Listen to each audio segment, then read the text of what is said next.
Bienvenue dans cette nouvelle vidéo sur la plateforme Walsio pour déclarer simplement ses crypto-monnaies. Aujourd'hui, on va cette fois-ci rentrer dans les détails de la déclaration fiscale. On a vu dans les précédentes vidéos, comment ajouter ici un compte via un fichier ou via une clé API. On a vu aussi à quoi ressemblaient les transactions et les transactions imposables et les corrections. Enfin maintenant, on va se diriger vers la déclaration fiscale pour voir exactement comment on fait.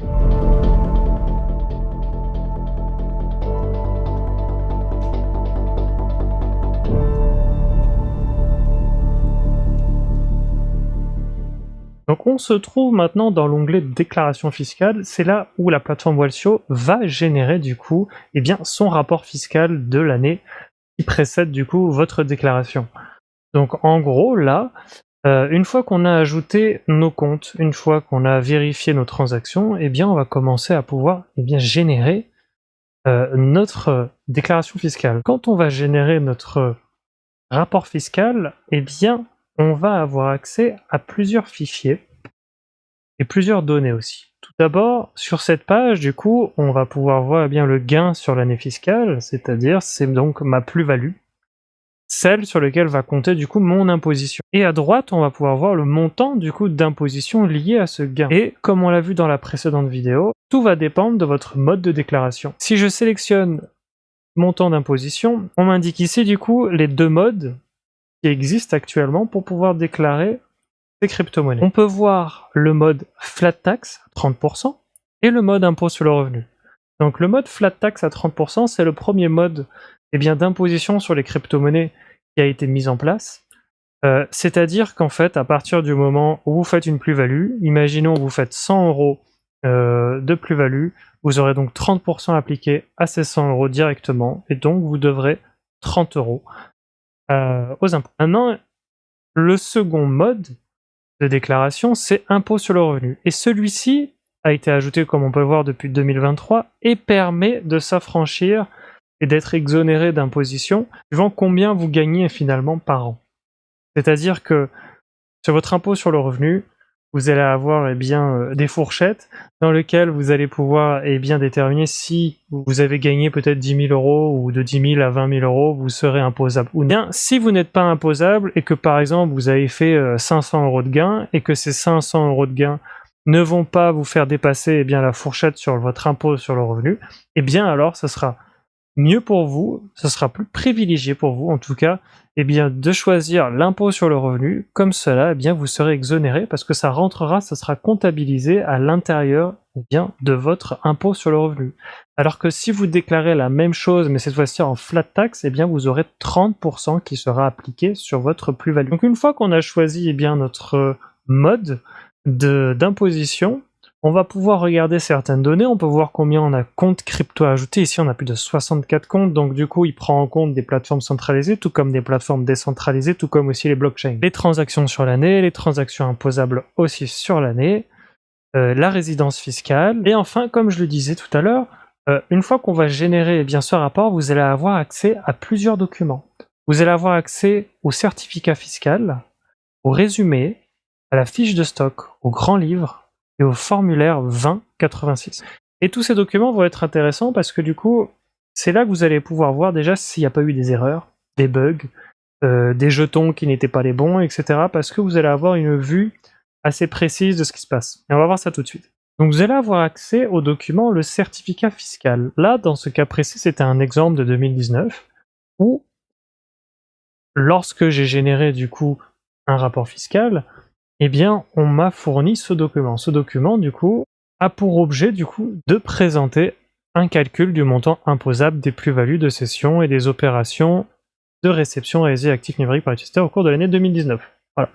C'est un petit peu un contrat, c'est le contrat qu'on passe avec la plateforme, qui dit ce qui a été choisi, donc est imposable à un taux forfaitaire de 30%, et rappelle une importance capitale, c'est que Walsio n'est qu'un intermédiaire, n'est qu'un outil, un logiciel que vous allez utiliser. Et il nous la rappelle ici en disant que ce rapport ne préjuge en aucun cas de la qualification juridique des actifs numériques. En gros, que nous sommes responsables, nous en tant que particuliers, de ce que nous mettons sur la plateforme, pour pouvoir générer la déclaration fiscale, et que, en conséquence, Walsio ne serait tenu responsable des suites de ce rapport donné par l'utilisateur. C'est une protection qui se font parce qu'effectivement, de toute manière, on peut très bien créer son propre rapport fiscal, on peut faire beaucoup de choses, voilà, c'est vous qui déclarez, un peu exactement comme vous déclarez vos revenus, vous déclarez ce que vous voulez déclarer finalement, et c'est à vous d'être honnête ou non, ça chacun son choix. Et donc c'est un document qui atteste en tout cas qu'il y a eu une déclaration fiscale, et qui va attester ici avoir calculé une moins-value de 3 €. Voilà. Il m'atteste du coup d'avoir fourni le formulaire 2086 pré-rempli et d'avoir donc fourni les chiffres à communiquer à l'administration et l'export de l'ensemble des opérations. On va avoir bien sûr le formulaire 2086 dans lequel on va pouvoir reporter nos informations sur le site des impôts lorsque ce sera le moment de déclarer ces crypto-monnaies. Donc ici, le document 2086 va ressembler exactement à ceci, c'est-à-dire que vous aurez juste à copier-coller finalement toutes les informations qu'il y a ici, avec du coup la date de la cession, la valeur globale du portefeuille au moment de la cession, le prix de cession, les frais, etc. Voilà. En gros, c'est pas si compliqué que ça à la fin, une fois qu'on a bien géré le fait qu'on a vu qu'il n'y avait pas d'erreur, que les chiffres nous semblent cohérents, et que du coup, on est bon, on va pouvoir déclarer cela. Vous allez ensuite avoir un second document qui va vous montrer votre fiche de stock, c'est-à-dire un petit peu les crypto-monnaies que vous avez fait, que vous avez acheté, vendu, les transactions qui ont été générées. Donc ça vous fait, vous, visuellement, directement, en un coup d'œil, vous pouvez voir ce qui a été fait avec les frais, les sorties, les points d'entrée, etc. Donc tout ça en un coup d'œil, on peut voir ce qui s'est passé et comment on en est arrivé du coup aux chiffres que l'on a. Donc encore une fois, ce sont des informations supplémentaires qui permettent de déterminer du coup si c'est cohérent, si nous on a jugé que c'était bon par rapport à ce que l'on avait effectué comme échange dans l'année. Voilà. Et on va avoir enfin aussi le grand livre qui va aussi répertorier, suivant les dates, les transactions, tous les mouvements qui ont été faits aussi. Encore une fois, tout est fait pour pouvoir analyser et avoir la traçabilité de toutes nos transactions. Le résumé, c'est donc le résumé des opérations imposables ayant engendré des plus ou moins values. Donc on va pouvoir répertorier ici qu'il y a eu le nombre de transactions, une transaction, que le montant total de la cession imposable était de 26,62 €, que le montant total des frais était de 2 €, et que donc la plus ou moins value nette sera de moins 3 €. Avec un prix d'acquisition net du portefeuille de 28 €. Dans le document résumé, on va aussi pouvoir voir du coup les résumés des autres revenus, c'est-à-dire des revenus sur les gains de CFD, sur les forks, sur des play to earn. Les play to earn, ce sont les jeux en crypto-monnaie où plus vous jouez, plus vous gagnez de la crypto-monnaie. Des salaires en crypto-actifs, parce que vous pouvez être aussi rémunéré en crypto-monnaie pour votre travail. Le cashback, les donations, les réceptions d'ICO. Les ICO, c'est les levées de fonds que les entreprises font et que du coup, un peu comme dans la bourse classique, c'est comme si vous investissez dans les actions de cette entreprise qui lève des fonds.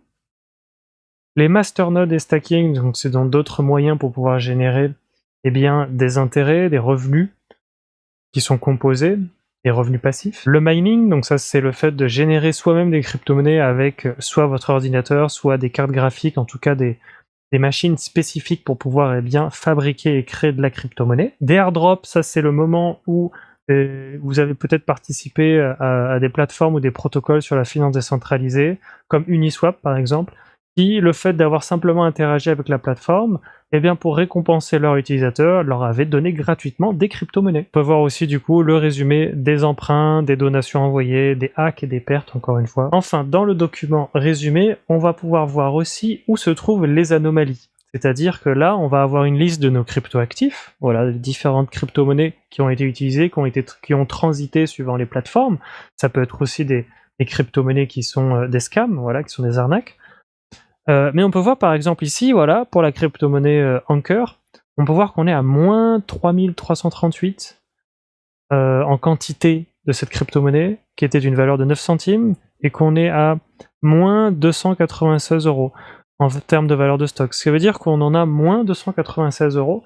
Ce qui veut donc dire qu'à un moment donné, soit il y a eu un problème lors du calcul du rapport fiscal en disant qu'en fait, dans son calcul, il n'a peut-être pas trouvé le moment où il y avait de cette crypto-monnaie en plus. Et donc pour lui, il a juste vu une sortie, et donc il s'est dit, bon, bah, du coup, on part de zéro, mais ça part dans le négatif. C'est-à-dire que c'est peut-être qu'il manque il manque certainement une transaction d'entrée qui, à ce moment-là, du coup, aurait permis bien, de corriger cette erreur en disant, bah oui, effectivement, j'avais bien ces 296,34 € Anchor, mais du coup, la transaction, soit elle est passée inaperçue, elle est peut-être partie sur autre chose, etc. Donc ça vous permet, vous, tout de suite, de voir où se trouve l'erreur. C'est pour ça que c'est intéressant. Vous allez générer plusieurs fois, en fait, des rapports pour pouvoir jusqu'à obtenir, bien, le résultat correct entre les anomalies, entre les corrections, entre les jetons scam, etc. Voilà. Mais en tout cas, ces fichiers sont très intéressants pour pouvoir vous faire des résumés très rapides et d'un seul coup d'œil comprendre qu'est-ce qui fonctionne pas, qu'est-ce qui va pas, où était le problème. Et une autre anomalie, ça peut être exactement comme celui-ci. On voit ici le cryptoactif AXS, qu'il y en a plus de 60 000 en quantité, avec un prix unitaire de 83 €, pour un total de 4 993 162 €. Voilà. J'aurais été très content d'avoir cette somme sur mon compte, mais c'est tout à fait erroné, c'est une anomalie. Et ça, ce sont des erreurs qui arrivent comme ça. La machine n'est pas infaillible, et c'est ce genre de choses quand je dis regardez toujours pour voir les incohérences dans vos rapports, comme ça on peut tout de suite se dire bon ben voilà, concrètement il y a quelque chose qui va pas. Parce que ça, en termes de plus-value, à 30%, c'est énorme.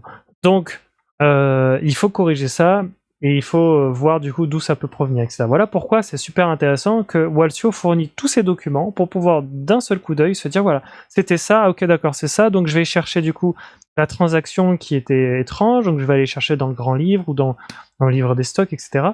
Je vais aller voir ce qu'il en est, à quelle date ça a été fait, etc. Je vais même retourner sur la plateforme Walsio pour aller rechercher du coup ma crypto-monnaie pour me dire tiens mais ça vient d'où, etc. Effectivement là, je viens de voir du coup mon premier rapport, je vois qu'il y a des incohérences, donc du coup je dois aller analyser où se trouve l'anomalie. Donc je vais prendre l'exemple de cette cryptoactif AXS, je vais aller dans mes transactions, je vais aller rechercher quel est le problème. Donc du coup je vais pouvoir aller dans filtre et aller chercher du coup un jeton. Voilà, je vais pouvoir sélectionner exactement ce que je recherche. Je cherche un jeton, je veux que ça inclue du coup ce jeton, et ce jeton je vais le chercher ici, je vais taper AXS. Donc là, par exemple, on retrouve la transaction et on voit qu'en fait c'était une transaction qui a été étiquetée en termes de label comme un scam et qui m'avait ajouté n'importe quoi. Du coup son montant après a été réduit de 0. Et c'est comme ça que c'est super intéressant en fait de naviguer et d'aller chercher en fait jusque les incohérences, les anomalies, et ça nous permet nous en tout cas de savoir où est-ce qu'on en est aussi encore une fois au fur et à mesure dans toutes nos transactions, et c'est pour ça que c'est intéressant de le faire au fur et à mesure et pas de se retrouver 3 jours avant la déclaration et de se dire oulala, avec toutes ces informations, ça va être très compliqué. Mais on peut voir en tout cas que c'est assez simple d'utilisation, il suffit juste de sélectionner les différents filtres, de changer les affichages, d'afficher ou pas les jetons scam, d'afficher ou pas les transactions inférieures à 0,10 centimes, pour pouvoir y voir mieux, d'aller chercher les transactions imposables, d'aller chercher nos corrections, voilà. Petit à petit, jusqu'à avoir, bien du coup, la meilleure cohérence possible dans nos données pour avoir bien la déclaration fiscale la plus juste pour ne pas être imposé à tort. Donc une fois qu'on a vu qu'il n'y avait pas des anomalies, qu'il n'y avait pas d'incohérences et que du coup ça nous semble assez cohérent cette histoire, bien il va falloir déclarer tout ça. Donc on peut aller voir ici, on va d'abord sélectionner bien parmi tous mes comptes, il va falloir que je les déclare. Et pour les déclarer, on va pouvoir du coup sélectionner pour notre formulaire 3916 bis, et donc le formulaire lorsque vous serez sur impôt.gouv, sur lequel vous allez bien déclarer tous vos comptes ouverts à l'étranger. Donc ça peut être des plateformes centralisées. Et là, par exemple, si j'ouvre ce menu déroulant, je vais pouvoir voir tous les comptes qui vont m'intéresser, que je vais pouvoir déclarer. Donc du coup, si je souhaite déclarer Binance, je sélectionne Binance et je remplis, je copie-colle toutes les informations de Binance. Si c'est Bitfinex, je vais remplir aussi toutes les informations de cette société pour pouvoir les copier-coller tout simplement lorsque je serai dans l'onglet impôt.gouv. Une fois que j'aurai terminé de faire ça, je serai au formulaire 2086 comme on l'a fait, avec ces différentes sessions qu'on aura juste à copier-coller et à rentrer directement sur impôt.gouv. Maintenant, ce qui est super simple ici, c'est qu'il suffit de suivre, débuter ma déclaration fiscale. Et donc, il va nous prendre la main et pas à pas, on va pouvoir rentrer et dire voilà, dirigez-vous sur impôts.gouv, allez à accéder à ma déclaration en ligne, vérifiez du coup les informations, dirigez-vous vers après renseignement personnel, revenus et charges. Une fois que c'est fait, on fait l'étape suivante. Il va nous montrer du coup les annexes qu'il va falloir cocher lorsque vous allez arriver dans impôts.gouv. Donc du coup, on peut voir ici qu'il va falloir donc aller en bas dans déclaration par un résident d'un compte ouvert, détenu, utilisé ou clos à l'étranger. Oui, parce que même s'il est clos, si vous avez clôturé votre compte, par exemple cette année en 2025, l'année prochaine en 2026, pour votre déclaration, il faudra quand même le déclarer et le déclarer clos. Ce qui fait qu'après, en 2027, vous n'aurez plus besoin de le déclarer. Et voilà, ça se fait une année par année. Ce sera donc le 3916 ou le 3916 bis qu'il faudra cocher comme annexe à rajouter à votre feuille d'imposition. Et ensuite, il faudra aussi déclaration des plus ou moins values suite à des cessions d'actifs numériques. C'est donc le 2086. C'est donc les deux formulaires annexes à cocher lorsque vous êtes sur impôts.gouv pour pouvoir ensuite les remplir et copier-coller les informations que Walsio vous aura fournies. Ensuite, en petit 2, parmi les propositions, cocher. Il va falloir cocher du coup plus-value et gains divers. Bien sûr, si vous avez d'autres revenus hors crypto, vous sélectionnez effectivement les revenus dont vous avez faim, comme vous faites finalement votre déclaration d'impôt classique. Voilà, c'est juste que là, vous avez des crypto-monnaies, donc vous allez rajouter des annexes supplémentaires pour pouvoir les déclarer. Ça ne change en rien après à votre déclaration initiale.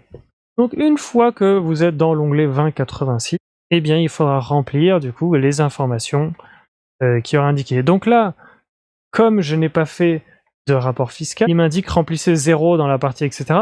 Mais en fait, ici, il vous indiquera exactement le chiffre qui sera en fait sur votre feuille. Là, ça sera personnalisé suivant votre déclaration. Donc il y aura marqué plus ou moins value réalisée directement et vous sélectionnerez ici, donc dans impôts.gouv, vous copierez-coller directement les informations que vous avez générées grâce à votre déclaration fiscale. Donc là, il m'indique 0 cession imposable. Dans la case numéro 224, j'annonce un bénéfice de 0 €, etc. Et en bas, il y a marqué si je veux déclarer mes cryptos sous le régime de l'impôt sur le revenu, il va m'indiquer, du coup, il va falloir que je coche la case 3CN.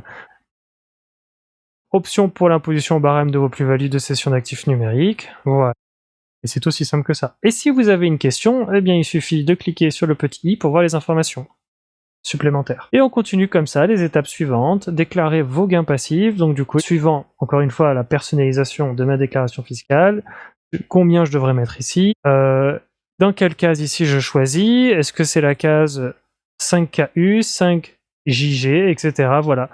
Suivant, si mes revenus sont inférieurs à 78 000 €, ou supérieurs à 70 000, etc. Tout ça, après, ça va se personnaliser au cas par cas, suivant vos propres situations. Et enfin, de terminer par le formulaire 3916 bis, qui est donc celui où vous allez déclarer vos comptes ouverts à l'étranger, vos plateformes d'échange, où il faudra d'abord aller cocher la case 8UU ici, donc compte ouvert, détenu, utilisé ou clos à l'étranger, etc. Et ensuite d'aller du coup dans l'annexe, où vous allez du coup fournir les comptes. Donc ça va ressembler à ça, vous allez avoir le titulaire du compte, le numéro de compte, et si vous souhaitez reporter ou non le compte pour l'année d'après, etc. Ça, c'est lorsque vous allez déclarer la première année de tous vos comptes, il va y avoir une ribambelle de plateformes que vous allez utiliser. L'année d'après, vous n'aurez pas à les refaire, vous allez simplement avoir le tableau de l'année d'avant, et sélectionner reporter le compte directement. Il va vous copier-coller les nouveaux comptes, et vous pourrez modifier ceux qui peut-être vous avez clôturé l'année précédente. Et juste en bas, il me remet la possibilité tout de suite d'aller rechercher des comptes. Par exemple, j'ai fait des transactions sur KuCoin, j'ai créé un compte sur KuCoin, voilà, hop, je choisis directement. Donc tout est très bien fait et aligné dans le sens de vous êtes en train de faire... À côté, vous avez un autre onglet, vous avez impôts.gouv qui est ouvert, et à côté, vous avez Walsio, et vous faites ça. Vous copiez-collez, vous suivez les instructions, pour ne pas vous perdre, parce que comme on a vu, d'entre les annexes bis, etc., et même la déclaration initiale, vous devez revenir sur une page, sur une autre, aller cocher une petite case, le 3UU, je ne sais quoi, qui du coup va activer autre chose, voilà. C'est pour ça que là, au moins, vous avez un suivi, et c'est moins compliqué, c'est beaucoup moins compliqué. Il faut savoir que si vos plus-values, moins-values sont inférieures à 305 €, vous ne serez pas imposable. Il y a une exonération pour ceux du coup qui ont fait une plus-value inférieure à 305 €. Mais dans tous les cas, il faudra quand même la déclarer via le formulaire 2086. Et de plus, toujours ne pas oublier de déclarer ces comptes ouverts à l'étranger, c'est-à-dire les plateformes que vous avez ouvertes pour partager, acheter, vendre, trader vos crypto-monnaies. Et vous arrivez à la fin, félicitations, c'est la fin de la déclaration fiscale de vos crypto-monnaies. Et bien sûr, vous irez terminer votre déclaration d'impôt classique jusqu'à la fin pour le signer et vous aurez terminé. Voilà. Donc, un énorme avantage d'utiliser ce genre de plateforme, c'est ça, c'est d'éviter de se tromper, c'est d'avoir son propre suivi, c'est d'avoir des documents en cas de contrôle fiscal, c'est d'avoir encore une fois votre fiche de stock, de voir si vous n'avez pas eu des scams, si vous n'avez pas eu des jetons que vous avez oubliés quelque part, etc. Donc cet agrégateur de comptes est vraiment là pour vous faciliter la vie. Encore une fois, c'est gratuit jusqu'à 50 transactions. Et après, c'est un abonnement que vous faites à l'année. Pour les débutants, moi, je conseille fortement de commencer à travailler avec ce genre d'outils pour se familiariser et que chaque année, du coup, vous prenez conscience des outils, de la puissance de certains logiciels comme celui-ci. Surtout lorsqu'on va rentrer aussi après, lorsque vous avez mis toutes vos informations, vous allez avoir du coup le portefeuille qui, encore une fois, ici, on voit très bien qu'il affiche des choses qui sont, encore une fois, incohérentes, même si j'aurais beaucoup aimé. Mais voilà, qui va montrer du coup au fur et à mesure, encore une fois c'est un compte d'exemple, qui va montrer peut-être votre analyse du portefeuille, qui va montrer les opportunités que vous aurez pu avoir. Donc avec la gestion de frais comme on a vu dans les précédentes vidéos, les plateformes qui ont été utilisées, les plateformes qui sont notées, les informations sur ces plateformes, si elles sont sur liste noire sur l'AMF, si elles ont leur agrément PESAN, etc., qui sont des gages de qualité et de sécurité. Les gestionnaires de rendement, donc il va me dire que je pourrais directement stacker directement, me dire que je peux avoir un APY de 8,89%, donc un taux d'intérêt composé si je stack mes USDC, qui est un step. Donc beaucoup d'informations en un coup d'œil, vous n'avez pas à aller chiner tout ça sur d'autres protocoles, etc. C'est vraiment très centralisé et c'est très intéressant en tout cas d'avoir accès à ce genre d'outils et surtout après d'avoir des personnes à qui parler en cas de problème, avoir plusieurs tutos intégrés, poser ces questions sur la plateforme. Voilà, vous êtes perdu, sur ce genre de plateforme, vous allez vous y retrouver assez rapidement. Je pense que cette vidéo conclut la formation, en tout cas, de la plateforme Walsio. Je ferai pourquoi pas d'autres vidéos sur d'autres plateformes. Moi, je ne fais pour l'instant des vidéos que sur ce que j'utilise moi-même, parce que je trouve ça intéressant, parce que je trouve ça pertinent en tout cas à utiliser.